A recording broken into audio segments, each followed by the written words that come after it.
Salam, xoş gördük. Bugünkü mövzumuz çakralar həqiqətən də bağlanırmı və çakraların bizim həyatımızda rolu nədir? Bəli, bütün el arasında eşitdiyiniz bir kəlmə var ki, sənin çakran bağlıdır, bəs sən bu çakranı düzəltməlisən. Baxın, əziz insanlar, çakra bağlanmır. Çakranın bağlanmağa bir insanın artıq həyatını bitirməsidir. Çakralarda bloklar, blokajlar yarana bilər. Bəli, bunların da bir səbəbləri var ki, mən artıq onları bu videoda açıqlayacağım. Bildiyimiz kimi hər bir insanın bədəni 7 əsas çakradan ibarət ki, bunlar kök çakradır, sakraldır, solar plexusdur, qəlb çakrası, boğaz, üçüncü yüz və tat çakrasıdır.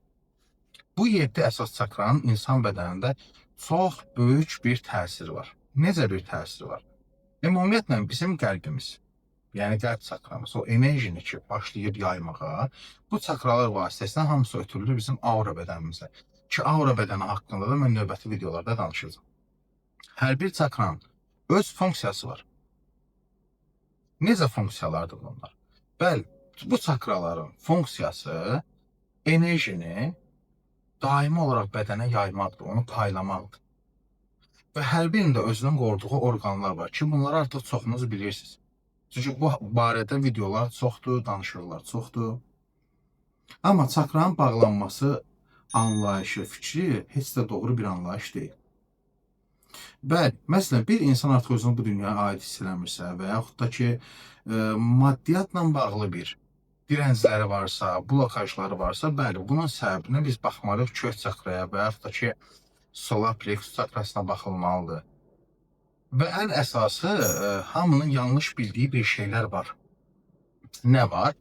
Hamı düşünür ki, mən çakralarımı aktive etdirməliyəm, seans qəbul etməliyəm, bəli, mən sizinlə tam razıyam. İstər biyoenerji seanslar olsun, istər ona paralel olaraq şuuraltı seanslar olsun. Bunlar olmalıdır. Nəyə görə olmalıdır? Mən sizin hal-hazırda bunu açıqlayacağım. Ümumiyyətlə, hər bir çakranın öz qatları var. Və hər bir çakranın da emosional qatı var. Bu emosional qat birbaşa bizim şuur altımızda zamanında yaranan o travmalardan təsirlənən qatdır. Yəni, sən həyatında bir qorxu prosesi yaşayırsan, istər balacalıq dövründə, istər böyüdüyün vaxtı və yaxud da ki, yaşının müəyyən bir yerə çatdığı vaxt olsun, həmin vaxt aldığın o qorxu travma sənin birbaşa kök çakranın emosional qatına təsir göstərir. Bəli, sən bu gün enerji seansları ala bilərsən, biyoenerji seansları olsun ki, çakranın aktivləşməsi üçün bəli, aktivləşə bilir. Çünki hər bir çakranın ümumiyyətlə qurulucu torus alanı formasındadır və aldığın sənə o mütəxəssis ki, biyoenerji seansı eləyir, onun ötürdüyü enerjini həmin o çakran qəbul edir, özünü yeniləmə funksiyası var çakranın. Amma emosional qatda sənin şuuraltının travması yığılıb qalır, bax bu təmizlənməlidir. Ən əsas məsələ budur. Onun üçün də bir çox insanlar biyoenerji seansı alır və bir müddətdən sonra deyir, bir də gedim yenə seans alın, biyoenerji seansı. Sanki mənim çakram yenə öz aktivliyini itirdi. Çünki sən orada emosional qatı təmizləməlisən.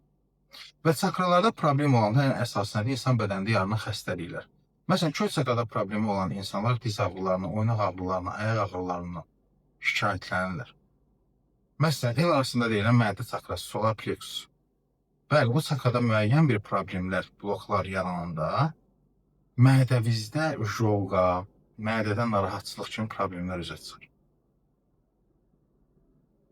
Və hətta bir çox insanın bugün, məsələn, zobu var. Zob niyə var? Təbii ki, həkimə müraciət etmək lazımdır. Mütləqdir bu. Amma əgər sənin zobun varsa, sənin birbaşa boğaz çakranla əlaqəlidir. Yəni, zamanında yaşadığın müəyyən hadisələr ki var, sən orada reaksiya bildirməmsən, özünü səbirli davrandırmısan və ya da qorxmusan öz səsini çıxarıb fikirləri ifadə eləməyə.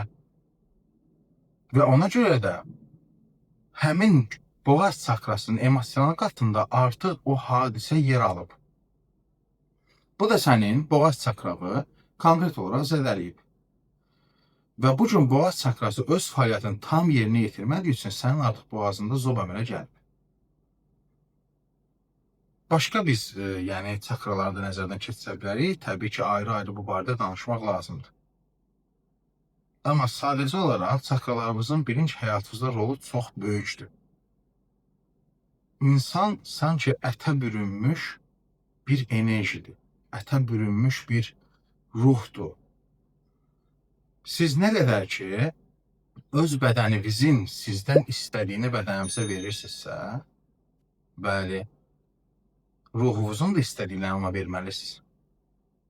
Hər səhər qalxıbsan yuxudan əl üzvü yuyursansa, dişlərini fırçalayacaqsan, bu sənin bədənin səndən istəklərdir.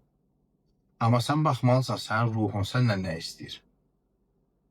Əlavə bu barədə videolar gələcək və videonu bəyənməyi, kommentlərdə rəyinizi bildirməyi, videonu paylaşmağı və kanala abunə olmağı unutmayın. Diqqətinizə görə təşəkkür edirəm.